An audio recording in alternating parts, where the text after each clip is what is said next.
Don Bradman के invincible team के अमूल्य ऑलराउंडर किथ मिलर को 1940 में दूसरे महायुद्ध के दौरान जर्मनी के खिलाफ लड़ते वक्त अपने फाइटर जेट की क्रैश लैंडिंग करनी पड़ी थी।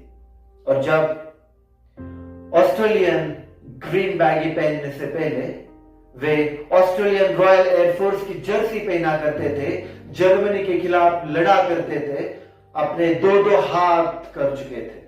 और प्रेस कॉन्फ्रेंस के दौरान एशेज मैच जब चल रही थी, सेकेंड इनिंग्स में उनको रिपोर्टर से एक सवाल पूछा जाता है कि दबाव क्या है, क्या आप दबाव फील कर रहे हैं इस मैच में?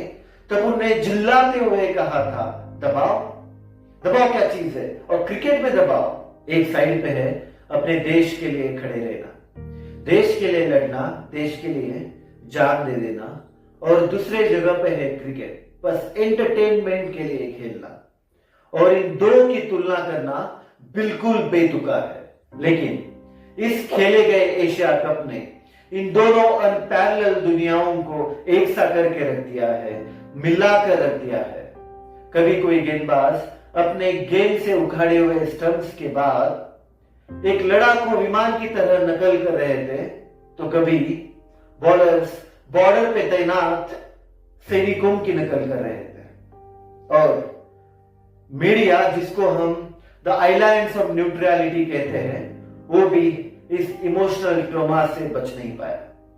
इस जीत के बाद एक तरफ हमारे प्रधानमंत्री जी इस जीत को ऑपरेशन सिंदूर या ऑपरेशन तिलक का नाम दे बैठते हैं, और वहीं पे दूसरे जगह पे पाकिस्तान क्रिकेट बोर्ड के चीफ अपने प्लेयर्स को एयरफोर्स डंगरीज में साझा करते हैं। लेकिन हम इस तुलना में इतना गहरे डूबे हुए हैं कि लोग भूल रहे हैं कि एशिया कप ना तो लास्ट मुकाबला है या रहेगा, इसके बाद कई मुकाबले भी खेले जाएंगे। The shoe can be on another foot. आज एक पैर का जूता अगले पैर में भी जा सकता है।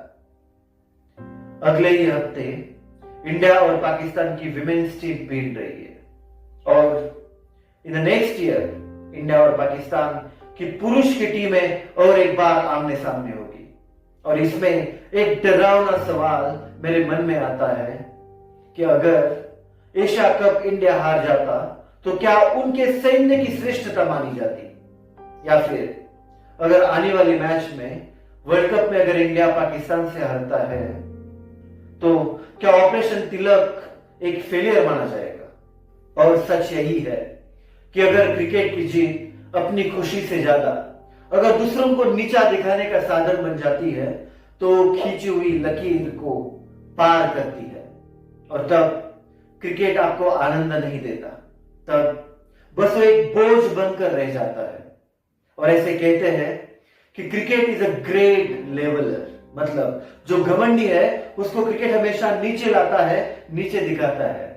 और इसलिए क्रिकेटर्स को सिर्फ क्रिकेट खेलने पे ध्यान देना चाहिए, ना राजनीतिक नारों पर।